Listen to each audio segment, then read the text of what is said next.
Oke, selamat pagi semuanya. Gimana kabarnya? Semoga kabar baik semuanya di akhir pekan ini, di long weekend ya. Oke, terima kasih yang udah hadir. Nih ada 15 orang di sini. Hari ini kita akan tanya jawab bareng, diskusi bareng soal perkembangan bisnis ekspor kita. Maka silakan yang mau bertanya langsung aja raise hand, lalu juga open mic, open kamera menyampaikan pertanyaan. Jadi Zoom ini benar-benar kami buat untuk Bapak Ibu teman-teman semua. Jadi silakan yang mau bertanya langsung raise hand dan langsung open mic aja. Oke?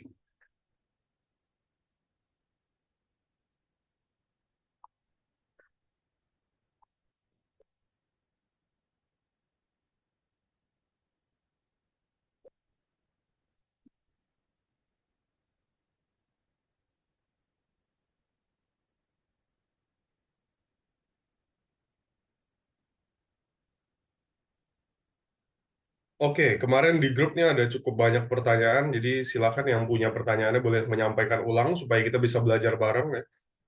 Oke, boleh silakan Mas Reza untuk open mic dan open cam.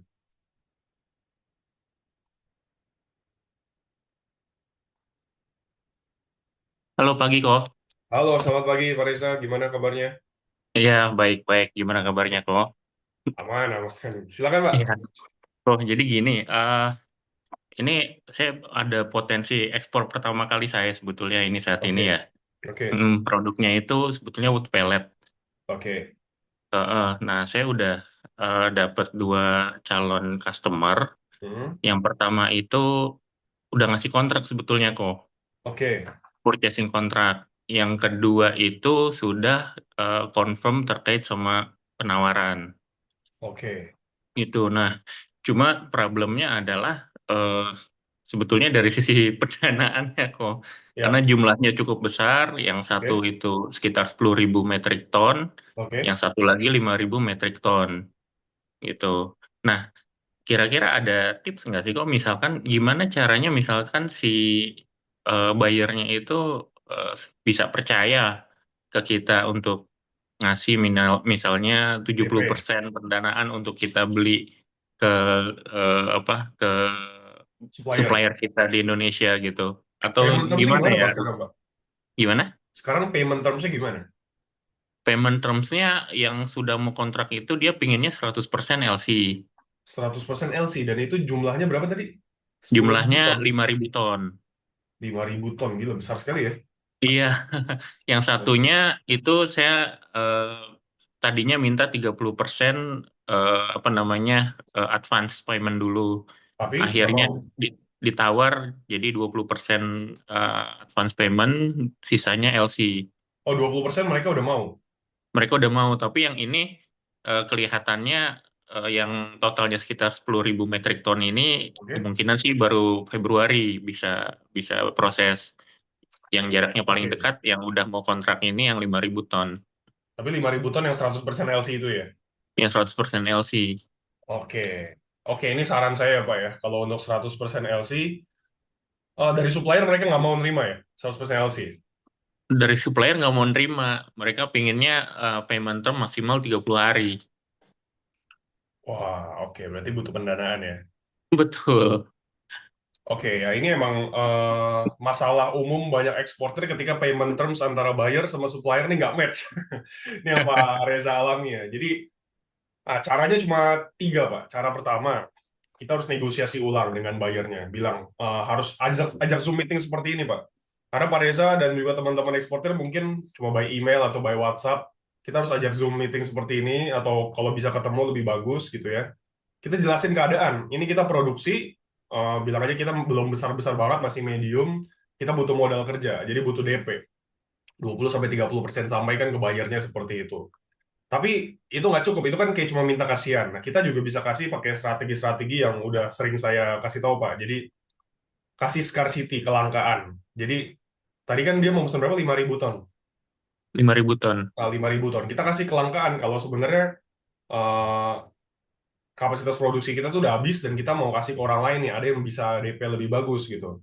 Lalu juga kasih limited edition, sorry, kasih urgensinya. Jadi di bulan Januari ini atau sampai bulan Februari ini udah banyak order yang masuk gitu dengan payment terms yang lebih bagus. Mereka mau kasih DP, bilang aja kita nggak bisa kasih LC, tapi kita prioritasin ke buyer itu karena mereka kontak kita duluan. Contohnya kita bisa bilang kayak begitu. Hmm. Jadi saran saya Pak Reza set Zoom meeting aja atau call dengan buyernya, bilang secara tegas gitu ya kalau kita nggak bisa nerima 100% LC. Karena ini pesanan besar, kita butuh modal kerja dan juga ada banyak buyer-buyer lain mau order juga gitu. Hmm. Nah, mungkin digituin aja. Itu cara pertama.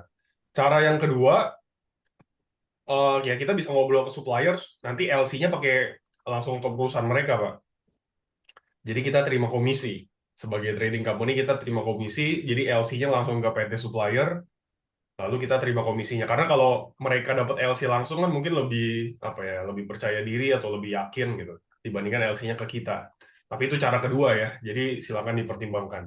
Cara ketiga ya tentunya minta pendanaan, cari pemodalan. Tapi di 2026 ini saya bilang secara terbuka di sini cari pendanaan untuk ekspor tuh udah lumayan susah.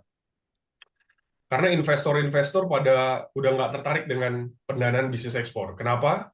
Pertama, modalnya besar, itu kan 5.000 ton berapa miliar tuh? Berapa puluh miliar kan? Iya, Nah, betul. sedangkan returnnya kecil. Sedangkan returnnya kecil, mungkin 5%, 10%. Jadi dari sisi investor, kalau mendanakan ekspor tuh udah nggak terlalu, kan investor kan pikirannya kan mau untung kan.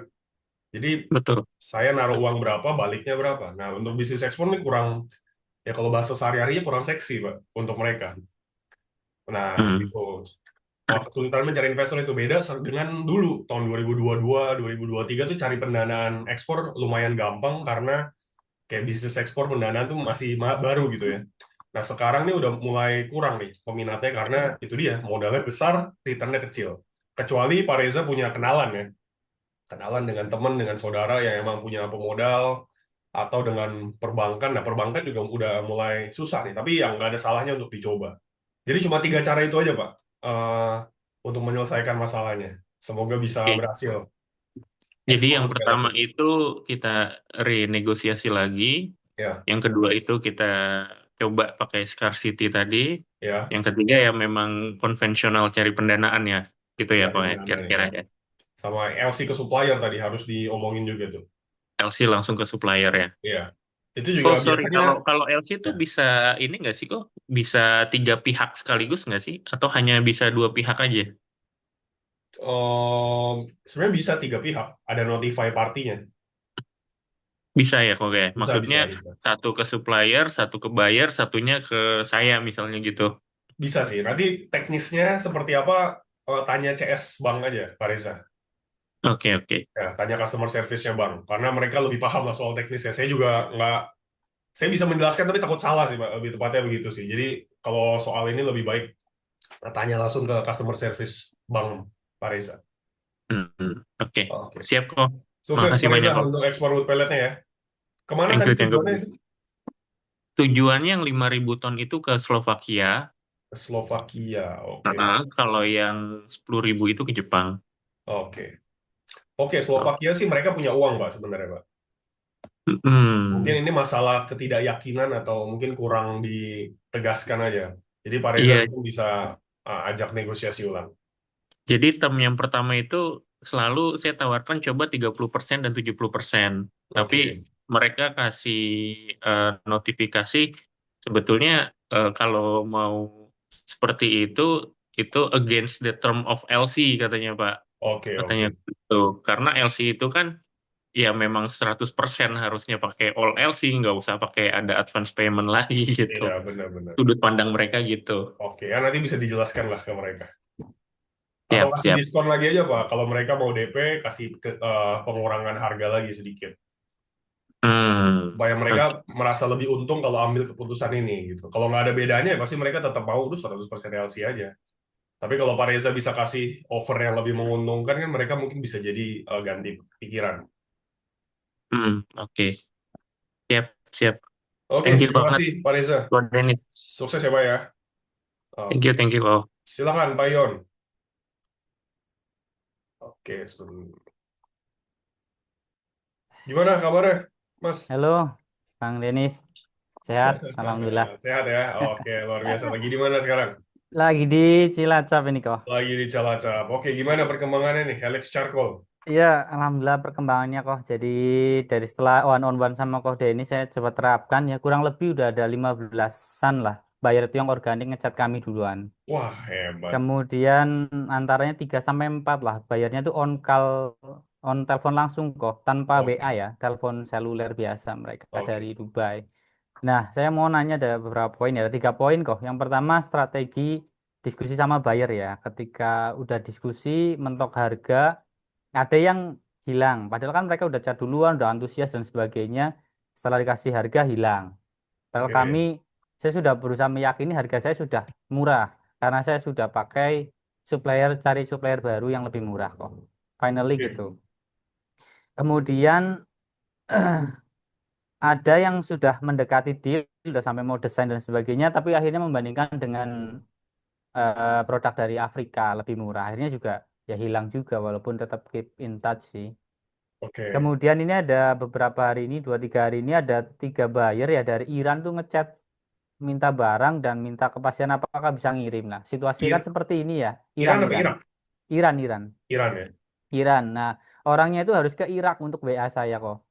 Setelah Oh itu iya, dia ke Iran kembali nggak ada internet dia nyampein seperti itu. oke, Itu. Jadi itu sih mungkin kalau yang pertama terkait diskusi sama chatting buyer gimana biar tidak di ghosting apa memang mereka sebenarnya belum butuh banget ya. Terus oke. kemudian yang ke Iran, kemudian yang ketiga untuk ini kok prepare untuk Zoom meeting dengan buyer. Mungkin poin-poin urgensinya apa ya kok yang perlu disiapkan ya. Setelah tadi kan sudah disampaikan sebelumnya scarcity ya. Poin-poin Ya, awalnya mungkin kok nanti tolong disampaikan kok. oke, siap. Thank you, thank you. Aduh, luar biasa nih Pak Yon perkembangannya. Berarti udah ada bayar Iran ya. Tapi sayangnya Iya, Iran lagi dibom nih ya. Lagi iya. apa? Oke, oke. Oke, jadi pertama untuk strategi diskusi sama buyer. Nah, ini emang banyak kejadian. Buyer tuh ngechat kita, nanya harga, habis itu ghosting. Jadi kalau dari pengalaman saya, dan juga pengalaman saya mendampingi banyak eksportir ya, emang ada buyer khusus tuh yang bukan buyer sih, lebih ke mata-mata, Pak Yon. Mungkin mereka cuma pengen banding-bandingin harga, cuma pengen ngecek harga di market tuh berapa. Bahkan saya juga ajarin kan sebenarnya ke teman-teman kalau mau cari harga kompetitor, tanya kompetitor gitu kan. Nah, mungkin di poin ini Pak Yon udah mulai kena nih. Jadi kompetitor lewat, mungkin lewat nomor Dubai, udah mulai banding-bandingin harga, ya itu sebenarnya udah hal yang biasa sih. Nah, kalau cara saya nggak langsung kasih harga di depan. Jadi kalau ada buyer nanya, saya biasanya ajak Zoom dulu, atau minimal kita minta company profile mereka. Company profile mereka, kartu namanya, identitas perusahaannya, jadi kita gali dulu nih. Baru ketika udah bisa digali, lalu kita lihat potensinya bagus, baru kita kasih quotation, kasih harga. Kasih harganya pun saya nggak tertulis, jadi ada Zoom dulu. Karena ini kan kita B2B, kita pengen bisnisnya jangka panjang gitu kan. Jadi penting untuk kenal secara personal dulu. Jadi kalau cara saya, ketika ada email masuk, dan menurut saya itu potensial, saya ajak Zoom meeting dulu, baru di sana dikasih quotation harga, dan juga nanti quotation secara tertulis. Nah, prepare Zoom meetingnya seperti apa? Sebenarnya Pak Yon kan udah punya nih company profile, dijelaskan dulu aja, nggak apa-apa. Helix Charcoal adalah ini, kita pengalamannya segini, portofolionya begini, dan yang paling penting kenapa buyer harus belinya sama kita gitu, keunggulannya apa? Karena Helix Charcoal 1, 2, 3, 4 gitu kan. Lalu baru eh, ya udah nanti tanya jawab seperti biasa baru kita kasih harga. Nah, pakai seperti itu tadi, pakai diskon, lalu juga pakai kelangkaan, bilang ini sebulan ini kita udah hampir penuh. Itu jadi template aja, hampir penuh, lalu juga udah beberapa bayar ngantri, tapi kita prioritaskan ke kamu gitu, ke Anda, supaya karena udah kontak kami duluan. Itu yang pertama. Lalu tadi ya yang udah mendekati deal tapi dibandingin sama Afrika. Nah, ini berarti Briket masih sangat price sensitif ya. Kalau seperti ini sebenarnya coba ditanya aja kenapa kamu lebih memutuskan untuk memilih dari Afrika, atau Pak Yun mungkin tahu alasannya kenapa. Kalau cuma alasan harga, ya ini agak susah kalau mereka cuma alasan harga ya, karena kita berarti harus selama-lamanya turunin harga. Tapi em, kalau dibanding-bandingin harga seperti itu ya berarti produk kita masih terlalu price sensitif, atau kita mungkin belum terlalu punya value yang kuat sehingga buyer memutuskan beli sama kita. Gimana pendapat Pak Yon gimana soal yang tadi yang hampir mendekati deal tapi mereka akhirnya beli sama Afrika. Apakah itu semata-mata karena alasan harga aja atau ada alasan lain? Iya sih, saya juga belum nanya lebih lanjut ya. Kenapa Oke, kok apa namanya lebih memilih Afrika? Padahal kita juga kan udah sampaikan ya, arang kami lebih lebih bagus. Nah, kalau yang dari Dubai ini mintanya yang hardwood kok malah kok untuk hardwood barbeque ya, oke, malah iya malah keras. Kayak kita juga udah sampaikan tungku kami seperti ini, mekanisme pengeringan kami seperti ini. Jadi kita ada keunggulan sebetulnya. Jadi mereka oke, juga memikirkan ya sampai minta diskon juga. Tapi setelah oke. minta diskon belum. Intinya dia sementara belum masih dari Afrika gitu. Oke, itu Afrika Selatan ya, Iya, biasanya ya, kompetitor kita untuk briket ya. iya. Oke, mungkin Pak Yun bisa cari-cari juga sih Pak, kompetitor di Afrika Selatan gitu ya. Produsen briket, eksportir briket siapa aja di Afrika Selatan. Ya kita coba hubungin aja. Maksudnya kelebihan mereka apa, harganya mereka berapa, terus juga mereka website-nya kayak gimana sih, keunggulan yang ditawarkan apa. Jadi kita bisa belajar juga dari mereka gitu, nggak sekedar Hmm. kompetisi, tapi kita belajar supaya Indonesia juga bisa bersaing briketnya untuk pasar dunia. Oke kok. Sebelumnya uniknya juga ya dalam Ya, perjalanan ini juga banyak banget orang dari Ghana, Afrika, Nigeria pada chatting ke saya untuk menawarkan menjadi supplier kok. oke, Nah, saya coba dari cara kode ini itu waktu di awal kan coba nanya deh dari kompetitor, saya coba gali, saya memposisikan ingin menjadi partner mereka. ya, Tapi unik-uniknya mereka itu pada nggak tahu produk malah kok lucu. Saya tanya ya lam charcoalmu dari apa produknya bikinnya gimana saya nggak tahu. Pokoknya ini charcoalku terbaik. Ada websitenya nggak ada. Company profile hanya oh, diketik gitu kok. Jadi kok ya jadi memang saya belum menelusuri yang teknis sampai itu sih sampai nyari oke, di oke. webnya mereka sih betul. Oke, yang Afrika Selatan sih setahu saya banyak ya. Saya pas ke Dubai itu kan ada ke supermarket ya. Terus ada satu rak, ada videonya di Instagram Iya saya. ya Itu betul saya itu tonton. mayoritas dari Afrika Selatan memang. Dari Indonesia tuh cuma satu atau dua gitu ya. Jadi Afrika Selatan tuh mendominasi. Nah, itu juga jadi tanda tanya buat saya sekarang kenapa Afrika Selatan lebih dominan di Dubai. Paling nggak di Iya supermarket yang waktu itu saya datengin. Nah, ini mungkin PR-nya Pak Ion dan teman-teman yang bermain di bidang briket bertanya kenapa gitu. Apa yang iya. bikin Indonesia tuh kurang kompetitif gitu. Karena grade-nya memang ternyata juga lebih rendah sih kok. Jadi supplier saya kan sudah jalan ekspor ya lam charcoal itu ke Ya, US, ke Amerika. Saya oke, kasih speknya, kasih packagingnya sesuai itu, saya fotokan produknya. Wah ini terlalu mahal. Setelah saya bongkar, ternyata enggak, saya enggak butuh charcoal sebesar itu. Saya maunya yang oke, kecil-kecil. Oh ya pantas lebih murah. oke. Akhirnya saya pangkas gitu. Ya, atau Biar mungkin diproses. bisa Pak Ion cari yang ya grade-nya lebih rendah ya supaya bisa lebih menyaingi ya. Mungkin secara kualitas mereka nggak butuh yang bagus-bagus juga, itu mungkin loh. Iya, betul. Gitu. Oh ya kok, sorry kok, satu lagi kok. Saya kan Gimana? ini ada buyer mau visit kok di minggu Oke, depan katanya dari dia dari Qatar. Nah dia oke, nyampaikan memang terus terang, oke, kan saya kasih harga juga sudah. Dia nggak ada komentar tentang harga. Prinsipnya dia ya, nyampaikan, saya besok ke Indonesia minggu depan dan saya mau kunjungan 3 factory dan saya akan memilih yang terbaik, gitu kok.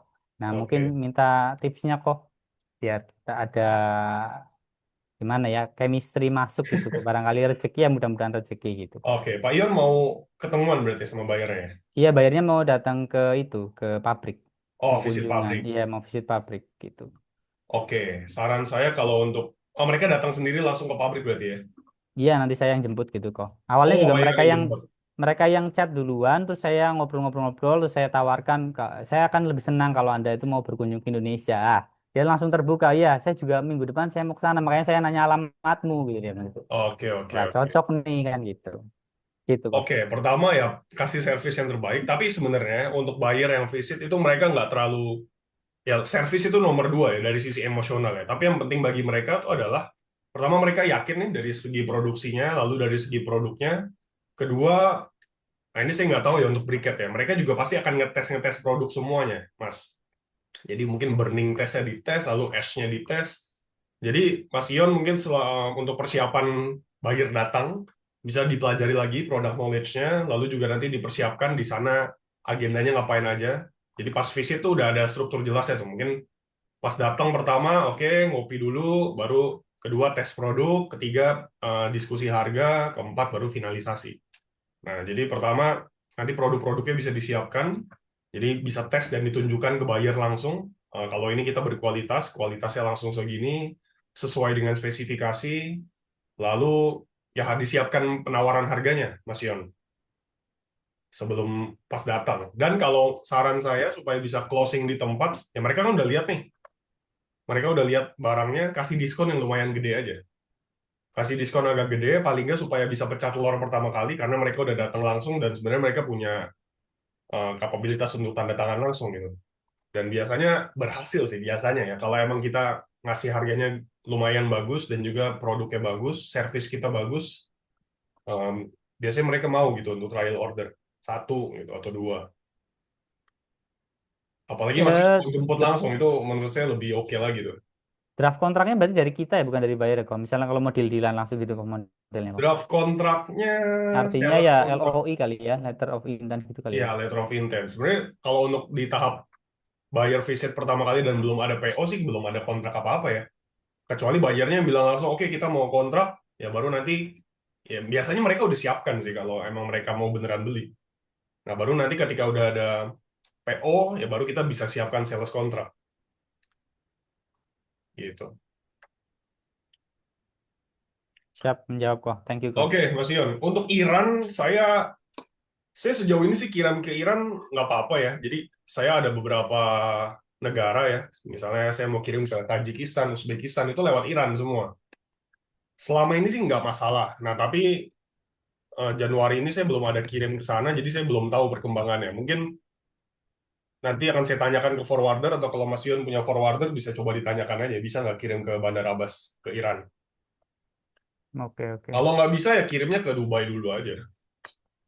Untuk sampel DHL aman ya kok. Soalnya ini juga dia minta, ini dia siap bayar sampelnya dan packaging semua saya bayar. Bisa nggak kamu bayar ngirim ke Iran sampel gitu dia langsung Oke, gitu. DHL tuh nggak bisa untuk kirim ke Iran. Tapi ke Iran Oke. kita bisa nanti Mas Yon bisa coba search namanya Karapos, Karapos. Jadi dia tuh Ya. agent pengiriman di Dubai untuk ke Iran. Nah, Hmm, biasanya kalau saya mau ngirim sampel ke Iran, saya pakai DHL kirim ke kantornya si Karapos di Dubai, nanti si Karapos itu yang kirimin ke Iran gitu. Nanti Mas Yon bisa cari aja tuh company gede kok. Itu ada nomor WhatsApp-nya banyak, pasti dijawab. oke. Siap, siap, siap, siap. Karapos Dubai dan Iran gitu. Coba cari aja. Itu di kolom chat ya, saya udah ketik ya. Siap. Kara, Kara, santet Kara itu. Ya, siap, siap. Oke, Thank you, Ko siap. Denis. Terima kasih, Mas Yon. Sukses untuk bayar visitnya. Semoga bisa ekspor ke Qatar bulan ini ya. Amin, amin, amin, insyaallah. Oke, Thank thank you. you. Oke, Kak Vero, silakan.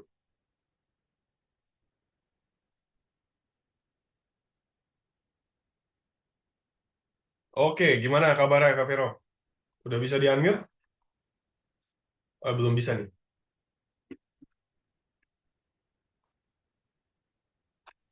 Halo, tes. Oke, udah kedengeran.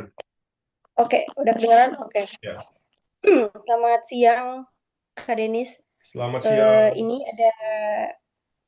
Ini ada 4 poin sih yang mau ditanyakan. Oke. Yang pertama tuh pertanyaan yang soal resep ebook itu tuh yang di Oh, grup. saya belum jawab ya kemarin ya. Iya, iya, iya. Oke, Sekalian nanya di sini aja supaya mungkin lebih lebih jelas kali ya. ya, Itu kan kalau menurut yang Kak Denis sampaikan kan per 6 bulan sekali. ya, Nah, kan saya kan mau coba buat terapin juga, tapi kan itu juga bisa jadi ide buat B2B tapi di domestik juga. Nah, ya. karena kan kita kan ada juga kerjasama B2B tapi yang di domestik.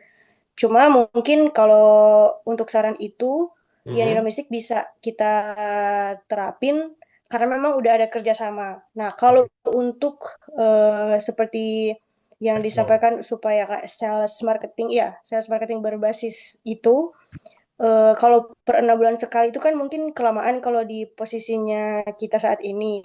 Nah, Oke, kalau misalnya saya mau terapin, ada nggak saran supaya untuk di awal kayak supaya bisa ada interest gitu dong dari si calon buyernya. Itu yang oke, pertama. Nah, yang kedua soal MOQ lah, yang kapasitas produksi. Nah, itu kan di pertemuan-pertemuan sebelumnya kan Kak kan udah sering jelasin juga kalau kita tuh harus transparan kan di awal kayak kapasitas produksi. Kan kalau di kasusnya kita di sini kan itu lumayan ada lama kan, ada lama produksi, kapasitas produksinya. Mungkin untuk satu atau beberapa kontainer atau berapa banyak produksi itu butuh waktu misalnya 1 bulan, contoh-contoh seperti itu. Nah, kan kalau misalnya di pertemuan-pertemuan yang sebelumnya lagi itu kan selalu, terus saya juga lihat sempat company profile-nya dari persatuan tuh. Kan itu memang dijelasin memang langsung transparan berapa ratus ton per ini gitu. Nah, kalau di posisinya kita kan karena memang masih home industry, jadi ada sedikit ketidakpercaya dirian lah kalau dibilang lah untuk langsung transparan kayak gitu karena akan bangun ini kalau menurut pandangan pandangan saya ya Ya, kalau misalnya itu bisa dikoreksi juga itu oke. bisa bikin persepsi dari buyer kan bakalan oh ini berarti belum ready to apalah kayak misalnya contoh kayak gitu.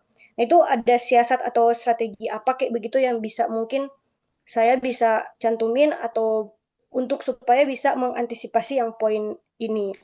Nah terus yang Oke ya. ketiga karena kan ini berkaitan juga sama kapasitas produksi. Nah, karena kan sempat juga di minggu lalu kan Kak Dini sempat bilang kalau misalnya, oh berarti kalau misalnya mau kejar tayang buat Idul Fitri, contoh misalnya Idul Fitri, berarti si buyernya harus order dari beberapa bulan yang lalu. Ya, Nah, di transaksi ekspor, maksudnya di pengiriman ekspor, misalnya dalam 1 tahun itu ada nggak momen-momen tertentu sorry, maksudnya di luar momen kayak misalnya Natal, Tahun Baru, Imlek atau Idul Fitri, hari raya besar yang jadi kayak misalnya rame-ramenya buat pengiriman di luar momen itu, maksudnya di in general in general bulan lah kayak gitu oke. selain hari raya atau apa supaya maksudnya itu kan juga bisa jadi salah satu strateginya perusahaan saya untuk Ya, lebih aktif untuk hubungin kan itu yang ketiga terus yang terakhir soal forwarder sama logistik lah yang berhubungan dengan logistik. Nah kan karena saya di Sulawesi Utara pelabuhan internasional yang paling dekat itu kan Makassar. Nah, ya. ini pertanyaannya, gimana kalau misalnya ada tujuan ekspor, misalnya kan pelabuhannya kan yang saya tahu ya dan yang bisa saya jangkau dan yang paling dekat lah itu kan Makassar, Surabaya sama Jakarta yang saya tahu. Nah, kalau misalnya saya misalnya dapatnya forwarder itu misalnya di Surabaya. Nah, sedangkan misalnya saya sudah targetkan misalnya di negara mana lah katakanlah si A. Terus misalnya yang kecantol tuh atau misalnya yang hubungin saya misalnya dari negara B. Nah, dan yang lebih dekat untuk pengirimannya itu misalnya di pelabuhan Jakarta. Nah, itu apakah pengaruh juga ya maksudnya soal transportasi laut dan maksudnya untuk cari forwarder juga buat buat sampai ke sana. Oke. Maksudnya ngerti nggak sih pertanyaannya? Benar-benar ngerti saya. Maksudnya yang Paham. lebih kayak itu pengaruh juga ya atau misalnya saya bisa misalnya mau pergi misalnya ke Eropa kan Hmm. mungkin dia lebih dekat kalau misalnya ke Jakarta daripada misalnya dia lewat Makassar. Nah itu em, nggak apa-apa nggak kalau misalnya saya itu bawanya barangnya sampai ke pelabuhan internasional di Makassar atau itu sebaiknya saya di Pelabuhan Jakarta begitu karena memang untuk mencari forwarder di sini kan lumayan sedikit Susah. tricky ya. Jadi iya jadi Trikinya tuh kenapa? perlu gimana? Trikinya kenapa? Triknya karena di sini lumayan jarang ada ekspedisi yang bisa tangani untuk forwarder yang khusus itu, begitu loh. Ada yang cuma misalnya cuma kontainernya doang, tapi untuk mengerti yang kayak dokumen-dokumen begitu tuh agak susah begitu. Nah, jadi biasanya kalau yang saya temukan di sini tuh ada yang cuma misalnya sampai Surabaya, tapi nggak tahu tuh dokumen-dokumen kayak misalnya yang biasa diurusin forwarder-forwarder Oke, gitu. Gitu oke. sih.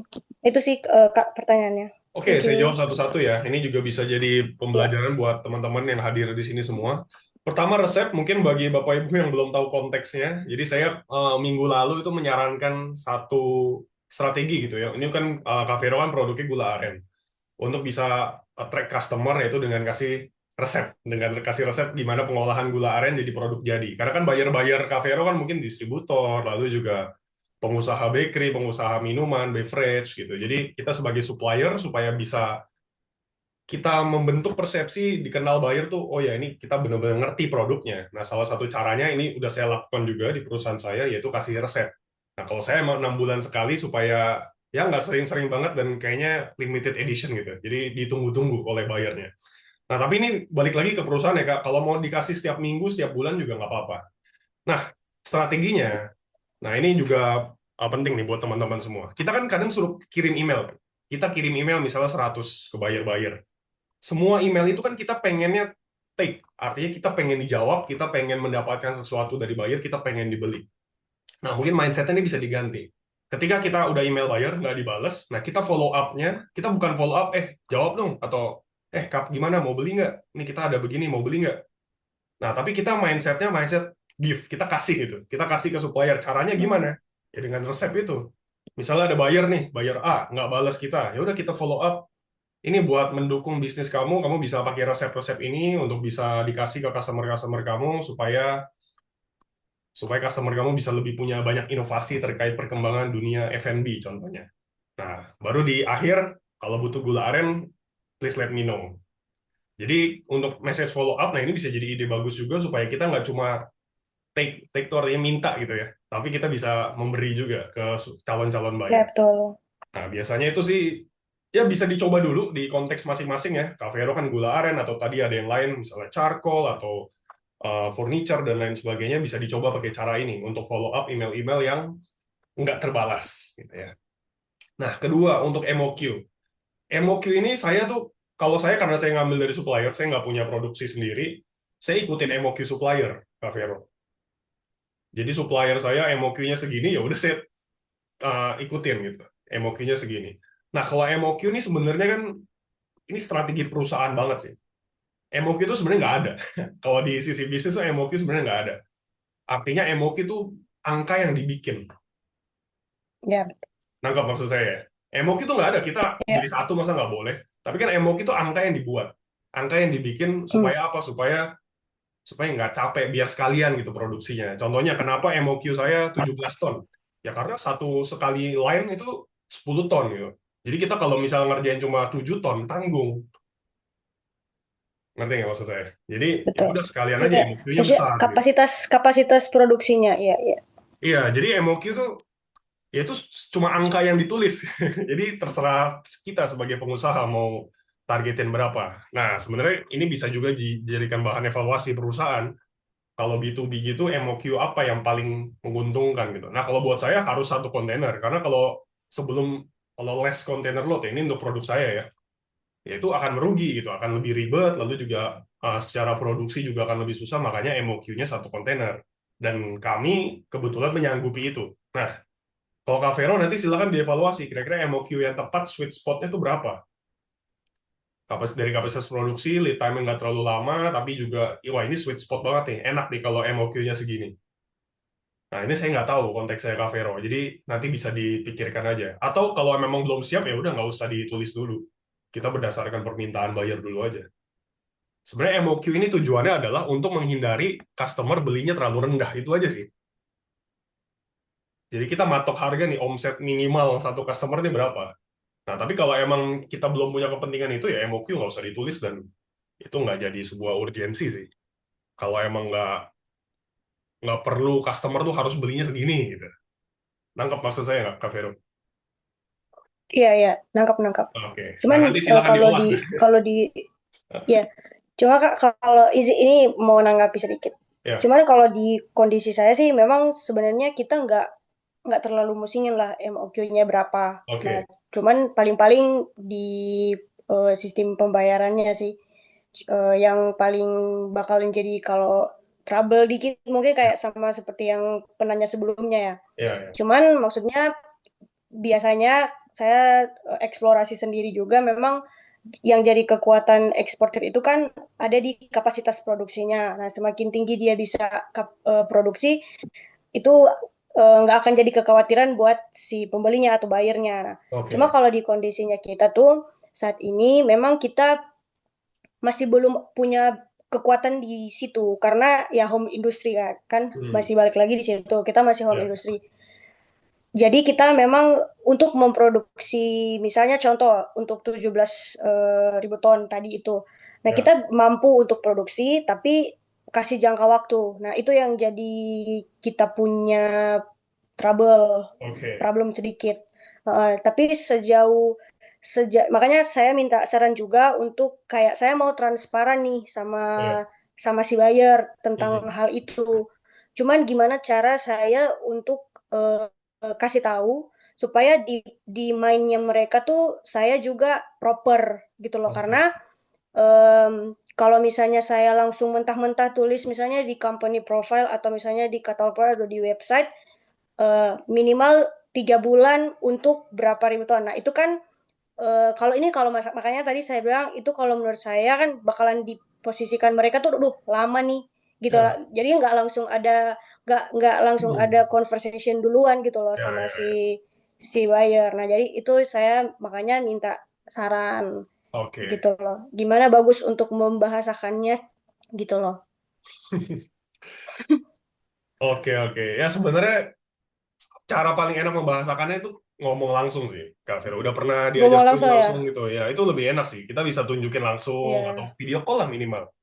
Ini produksi kita seperti ini, benar-benar home industry, tapi kualitasnya kualitas ekspor internasional gitu, supaya mereka juga kena storytellingnya gitu, Iya, iya. kena Berarti lihat storytellingnya. emang jalan terbaiknya nggak usah ditaruh aja ya di company profile. Iya, Maksudnya nggak usah. jangan Justru, dulu di. justru itu strategi supaya bikin orang penasaran. Strategi Oh orang begitu bikin ya. penasaran, mau tahu lebih jauh, baru kan ajak mereka WA kita atau email kita, ya udah ajak Zoom call aja atau ajak video call supaya kita bisa nunjukin langsung. Hmm. Nah, ini saya belajar Terus dari kayak kayak Bohor, ya. Saya belajar dari Bohori juga soal itu kan, dia tuh kan keunggulannya adalah dia bisa ngelihat pohon arennya langsung gitu kan, iya benar, iya benar. berproduksi langsungnya gitu. Kak, terus yang di soal resep tadi yang di awal itu kalau misalnya saya mau coba untuk ya kayak ikutin saran tadi ya buat gift kayak ke buyer lah. Itu ada kalau misalnya ini saya mau tanya juga dari pengalamannya Kak Denis. Itu kan ebook ya kan per 6 bulan. Itu biasanya em, berapa varian menu, terus berapa banyak resep di dalam satu ebook itu. Nggak banyak, cuma cuma Kalau dari 10, cuma 10 sampai 20.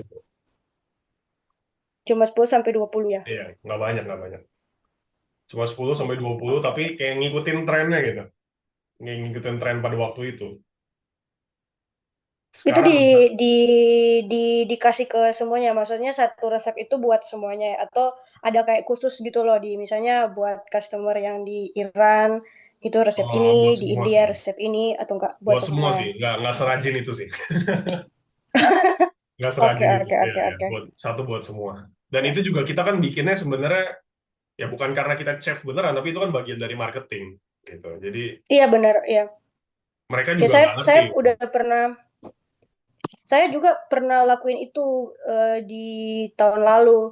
Terus ada juga yang kecantol, tapi itu saya bikin secara nature aja sih, nggak ada kayak Oke, kepikiran, oh iya juga ya, itu bisa dijadiin sales ya, marketing ya. kayak gitu. Oke, mungkin bisa dicoba Kak Vero. Saya langsung jawab pertanyaan sisanya ya, Jadi supaya ini ini yang lain bisa. saya mau coba buat, em, ya boleh, boleh, boleh. Oke, supaya Ya, yang lain bisa kebagian juga nih, soalnya Waduh. saya cuma bisa sampai jam 11. Oke, tadi pertanyaan lainnya hari raya besar ya. Hari raya besar di dunia itu sejauh pengalaman saya, ini yang tiga terbesar ya, Natal, Tahun Baru, karena ini hampir semua orang merayakan ini, minimal tahun barunya. Kedua, Idul Fitri. Ketiga, Imlek. Selesai. Itu aja sih sebenarnya. Kenapa? Karena Natal, Idul Fitri ya, pertama secara agama ya, Kristiani kan terbesar di dunia. Kedua, Idul Fitri, kedua terbesar di dunia. Ini koreksi saya kalau salah ya, tapi itu dua agama terbesar di dunia lah. Ketiga, Imlek. Imlek itu orang Cina terbesar di dunia.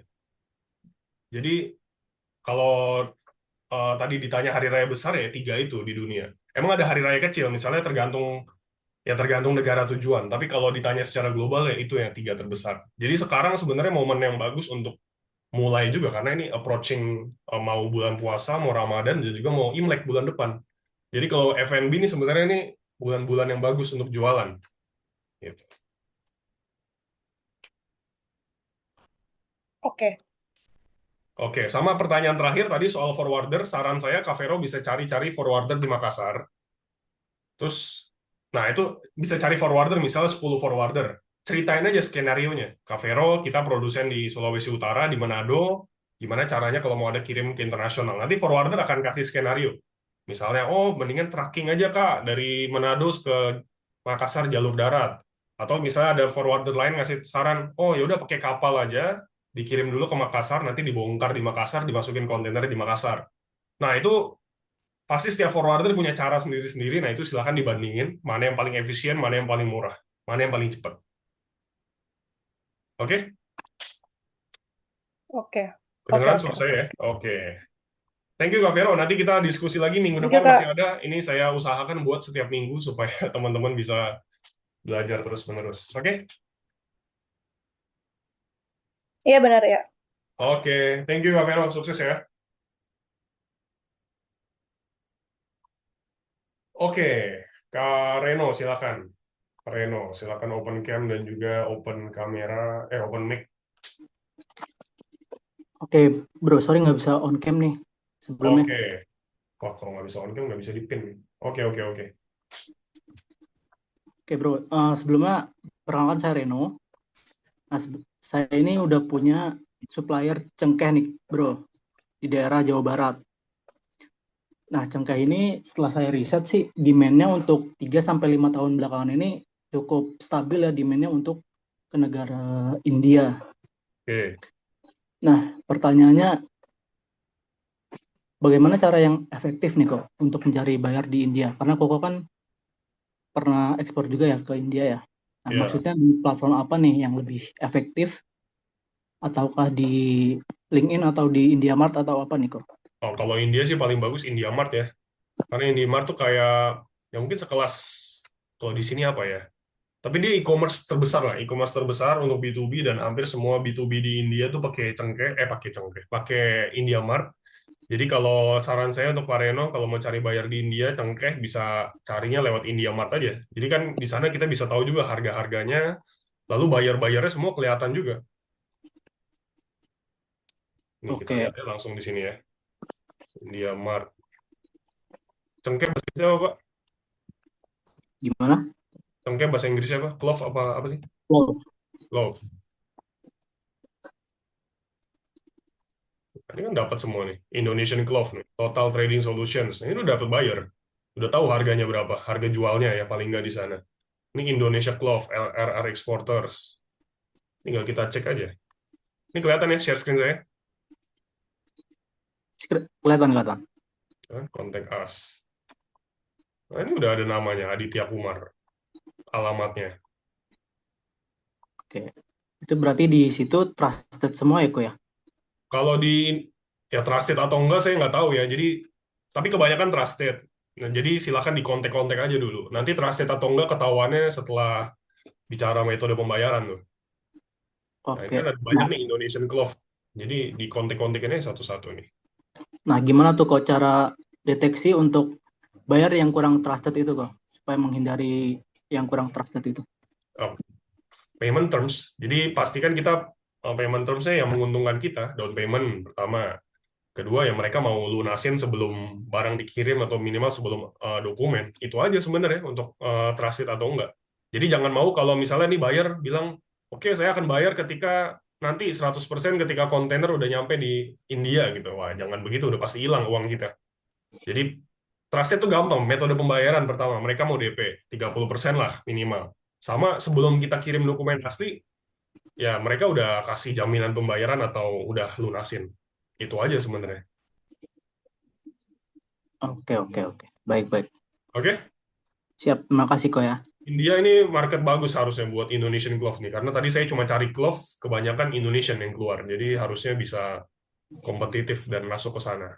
Itu Indiamart, coba register aja Pak Reno, register Siap. Indiamart supaya kita bisa ngontek langsung gitu ya, dan juga dapat yang lebih banyak gitu dari sana. Biasanya lebih efektif hubungi via email atau nomor langsung ya? Kok? Dua-duanya, semua aja dihubungin. Jadi kalau dia punya IG, punya LinkedIn, semua dihubungin. Multi channel namanya. Oke, siap. Baik, terima Oke, kasih. thank you Kak Reno. Selanjutnya, Kak Tio Regina Tanone, silakan.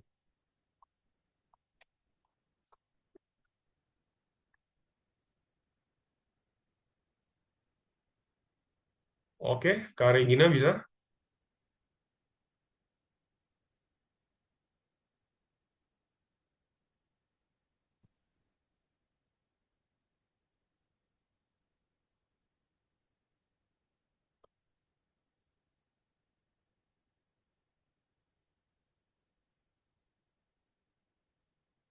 Oke, belum di-unmute, Bu. Sorry.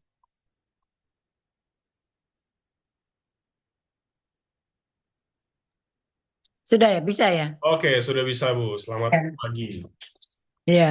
Saya mau tanya, Pak. Saya kan punya apa itu eh gula semut, Oke, tapi dari supplier saya ini dia ndak ada sertifikat halal apa organiknya, walaupun barang organik karena perusahaannya ini masih belum mencapai 5 tahun, sedangkan peraturan di Indonesia itu kalau belum 5 tahun tuh nggak bisa mengeluarkan sertifikat organik. organiknya gitu, HACCP-nya. Misalnya kalau kita mau ekspor itu kita bisa pakai nggak perusahaan lain yang ada sertifikat organiknya? Oke, Ya, gitu aja, Pak. oke. Kira-kira mau ekspor kemana, Bu, kalau gula semut? Kita anunya carinya ke Jepang, Pak. Carinya ke Jepang, oke. Karena punya kenalan atau emang udah dilihat ke sana yang paling potensi atau gimana? Eh, belum kenalan, cuma kita lihat potensinya ke sana sih, Pak. Karena Oke, dari bayar Jepang itu dulu pernah mencari gula semut yang asal dari NTT gitu, Pak. Karena yang di mereka melihat itu yang paling bagus. Dan waktu lalu kita sudah pernah eh, beberapa kali kasih kasih ini ya, kasih kartu kartu nama. Kita juga sudah punya web, Pak. oke, siap. Luar biasa, Bu. Oke, pertama yang perlu saya garis bawahi bahwa sertifikat tadi, organik, HCCP, halal, itu bukan syarat ekspor ya, Bu Regina ya. Itu bukan Oh syarat gitu. ekspor, tapi itu sifatnya nilai tambah. Nilai tambah untuk ekspor. Jadi gula semut, nggak semua buyer itu nyari yang halal HCCP organik. Gitu. Jadi tanamkan di mindset kalau itu tuh bukan syarat untuk ekspor, itu nilai tambah. Kalau kita punya organik ya itu akan jadi nilai tambah. Kita bisa jualan ke market-market yang lebih luas. Tapi kalau emang belum punya organik, belum punya HCCP, belum punya halal, nggak masalah sebenarnya. Asal kualitasnya ada dan ada yang mau beli dan pasti ada yang mau beli gitu ya. Karena itu bukan syarat untuk ekspor, jadi bisa dicek nanti negara-negara. Ya saran saya bisa kalau Jepang sih rata-rata memang dia butuh sertifikat ini ya. Tapi mungkin ada Gitu. beberapa customer juga yang nggak pakai. Contohnya ya, Amerika ya. Saya pernah mendampingi juga nih eksportir palm sugar Amerika. Selama ini mindset kita tuh, oke, ke Amerika tuh harus punya HCCP, ISO, tapi ternyata enggak loh. Jadi ada satu buyer Amerika, ya dia mau nerima apa adanya. Dan itu emang untuk disalurkan ke Amerika Tengah dan Amerika Selatan. Jadi itu sih pembelajarannya. Jadi untuk halal HCCP organik itu nggak wajib. Jadi kalau nggak punya pun ya nggak apa-apa. Kita bisa cari market-market lain yang memang belum membutuhkan itu, atau bisa kasih tahu aja apa adanya ke buyer gitu. Kalau kita nih udah menerapkan standar organik dan sekarang sedang proses pengajuan sertifikat organik, itu juga bisa bilang seperti itu. Gitu Oke. ya. Kita di web kita tuh kita sudah mengatakan bahwa punya kita organik. Tapi kan kita belum punya sertifikatnya gitu loh. Oh, itu kan sebenarnya nggak masalah. Jadi kalau emang benar diterapkan Memang organik, benar-benar memang proses kita tuh memang benar-benar organik. Cuma kita oke. belum mengantongi sertifikatnya aja. Oke, nah, itu kan sebenarnya dua kalimat yang berbeda, Bu. Organic certified sama organic practice gitu. Nah, mungkin Bu Nah, Reni begini bisa ngasih taunya kita nih praktis organik, tapi emang kita lagi proses pengajuan sertifikasi gitu. Jadi bisa dibilang seperti itu. Nanti Bu Regina juga kalau misalnya punya bukti-bukti tertentu kita melakukan cara organik ya bisa di-share juga ke buyer-buyernya. Bilang aja kita udah menerapkan ini, kita nggak pakai pestisida, kita pakai ini untuk menerapkan organik praktisnya itu untuk gula semut kita. Nah, untuk yang tapi kedua, semuanya kita pakai perusahaan yang bisa ada sertifikatnya gitu nggak bisa ya, Pak? oh bisa, bisa. Nah, bisa, tapi kita beneran harus beli dari mereka loh. Oh, Karena organik itu kan sertifikat yang melekat pada produksi, bukan pada perusahaan. Melekat pada produksinya. Jadi kalau kita mau jualan, misalnya yang sertifikat organik, ya kita harus beneran ngambil dari situ dong, yang udah tersertifikasi organik. Nah, kalau sebenarnya kalau kita beli Ini berarti termasuk pembohongan nanti. Ketika kita pakai perusahaan lain yang udah tersertifikasi organik, tapi barangnya dari perkebunan atau dari proses produksi yang belum tersertifikasi. Pembohongan dong. Jadi kalau kita Oh mau gitu. pakai perusahaan yang udah organik, ya kita harus ngambil dari situ. Karena itu yang udah tersertifikasi.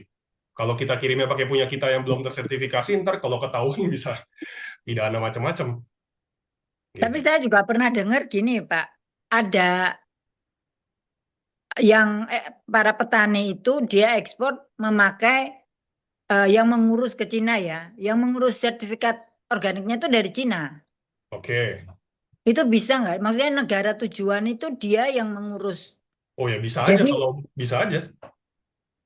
Tapi kalau seperti itu, biasanya satu perkebunan tuh udah dibeli sama mereka. Maksudnya udah di eksklusif nih, nggak boleh jual ke siapa-siapa. Karena mereka udah biayain kita organik. tapi kita bayar juga, Pak. Petani itu juga bayar untuk sertifikatnya, malah bayarnya mahal. Jadi Dan patungan. dikasih ada expired date-nya itu berlaku 1 tahun. Jadi 1 tahun lagi ketika mau ekspor kamu harus memperpanjang sertifikat halalnya, organiknya itu. Oke. Seperti itu. Jadi patungan ya. Ya bukan patungan, artinya membayar sertifikat Oh, dari bayarnya itu. Bayarnya itu ngecas sertifikatnya itu dia bisa mengeluarkan mungkin di negara tujuan waktu barang sampai diminta sertifikat organik itu atau gimana itu nggak harus ya Pak.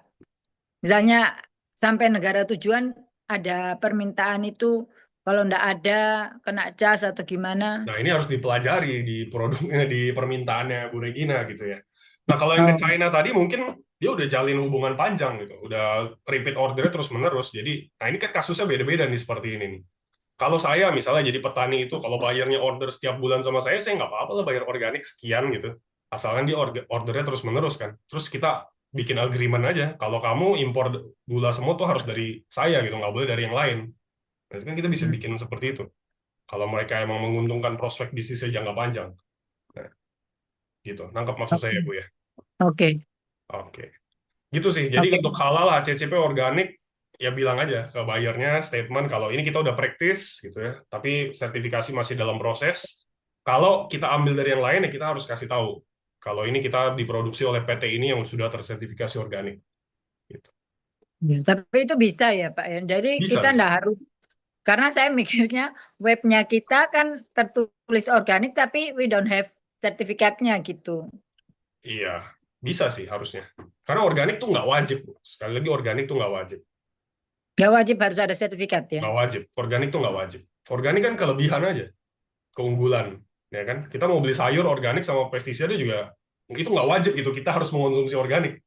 Kalau diwajibkan, wah bisa yang orang golongan menengah nggak bisa makan dong. Karena organik Hmm. kan pasti lebih mahal. Ya itu masalahnya. Jadi kan Iya. kalau kita nggak provide sertifikat berarti harga kita nggak bisa dihitung harga organik yang lebih mahal kan Pak. Oh iya, tentunya begitu, iya. Nah, makanya tadi Nah, saya bilang organik tuh nilai tambah. Jadi kalau kita punya organik, kita bisa jual lebih mahal dengan market-market yang lebih premium. nah, oke, Tuh. oke Oke, Pak. semoga menjawab ya, Bu Regina. Iya, Saya tunggu makasih Pak. kabar baiknya Iya, ekspor gula makasih semut. Pak. Oke, terima kasih, Bu. Oke, pertanyaan. Oke, terakhir ya dari Pak Ibrahim, silakan.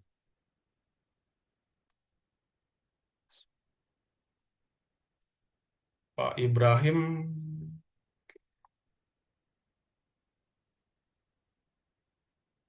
Halo, kok. Halo, halo, sebentar. Oke, oke, udah terdengar suaranya, silakan. Tak lihat gambarnya. Nggak apa-apa. Halo, kok. Saya mau tanya ini, kok. Eh, saya kan ada permintaan untuk kirim sampel ke Gaharu, dari Gaharu Sana'i, Gaharu Buatan itu untuk ke Madinah. Oke, Nah, karena sampelnya itu kan, selamanya sampel, beliau cuma minta itu 1,5 kilo. Kita udah kontak-kontak dan minta 1,5 kilo dari masing-masing itu setengah kilo, setengah kilo, setengah kilo dari 3 produk terbaik kita. Eh, permasalahannya adalah forwarder, kok. Di sini saya memutar ke semua forwarder di Jakarta, nggak ada yang mau nerima kalau untuk pengiriman segitu. Karena alasan mereka kita ngurus shipment itu nggak minimal itu 50 kilo ke oke. atas gitu. Jadi kita nggak bisa, mereka nggak mau nerima dengan cuma 1 kilo 2 kilo itu nggak terima kok. Kok ada referensi forwarder yang bisa ya istilahnya nolong kita untuk kirim pakai kecil gitu kok. Oke, Itu pakai aja sih DHL, kok. Pak. DHL, FedEx, atau Pos Indonesia. Mereka nggak ada yang terima kok. DHL nggak mau terima. Yang terima juga karena Alasannya? Gaharu ini. Alasannya apa? Karena pengurusan kita susah kan katanya gitu. Karena apa? Sorry, Pak. Pengurusan kita sertifikat untuk spesialis untuk Gaharu. Karena itu memang Oh, minimal 50 ke atas katanya. oke. Jadi untuk nggak harus sampel nggak bisa ya. Kalau Mm-mm. pakai Just Tip pernah nggak? Just Tip. Just tip saya nggak pernah. Nah itu satu-satunya cara akhirnya saya kontak teman-teman yang salah satunya biro biro haji dan umroh dan mereka ada jamaah yang diberangkatkan ke sana. Akhirnya saya titip. Tapi kan nggak mungkin kita seterusnya seperti itu untuk kirim sampel kok. Nah, yang jadi masalah saya nanti kalau ada ke customer berikutnya lagi dan sekarang udah ada lagi permintaan dari Riyadh juga untuk kirim sampel juga. Nah, saya lagi bingung nih untuk Riyadh tanggal 20 nanti saya kirimnya lewat apa gitu. Karena mereka nggak ada yang mau terima untuk Oke, untuk kita gini. oke. Saya ada beberapa negara ya, yang saya tuh selalu pakai Just Tip mahasiswa, Pak, untuk kirim. Oh, Jadi saya nggak tahu nih, tadi Pak Ibrahim kan bilang kenapa nggak bisa seterusnya pakai cara itu? Kenapa nggak bisa? kan kita harus ngikutin jadwal orang yang berangkat umroh. Oke, nah masalahnya Saudi Mereka Arabia khususnya. Ini setiap hari pasti ada orang Indonesia berangkat ke sana, Pak. Pasti ada iya orang sih. Indonesia dan ada komunitasnya di Facebook. Pak Ibrahim punya Facebook, nanti cari aja. Just Tip Bagasi, Indonesia Mekah, Indonesia Madinah, Indonesia Riyadh. Pasti Sebentar ada, saya Pak. tulis, Pasti ada. Coba dicek. sebentar saya tulis dulu kan. Biasa kok gue pakai apa jaketnya? Aduh, saya nggak tahu. Saya cari-cari di Facebook ya. Biasanya di Facebook tuh ada aja orang, nih dijual bagasi segini gitu kan. Ya udah kita tinggal kontak orangnya, kita tinggal kirim barangnya ke mereka. Nanti mereka udah nyampe Madinah misalnya, ya mereka yang urusin pakai kargo lokal, pakai ekspedisi lokal ke alamat tujuan bayarnya Pak Ibrahim. Biasanya ini Oh, di oke Facebook, oke. silakan dicari aja Just Tip gitu ya. Karena Saudi Oke Arabia itu oke. orang Indonesia banyak sekali gitu. Pasti ada setiap hari orang berangkat ke sana dan jual bagasi. Betul Itu betul udah betul. itu udah hal Saya lumrah pernah untuk kalangan TKI pelajar tuh udah hal lumrah jual bagasi. oke oke oke oke. Oke oke. Oke, kok thank you kok ya Ya, infonya tinggal kok. nanti minta tiketnya aja ya. Minta bukti tiketnya keberangkatan jam berapa, sesuaiin untuk kita yakin ya. Baru kalau udah oke ya kirim aja. Itu cara paling oke lah. Dan sehari nyampe. Oh iya?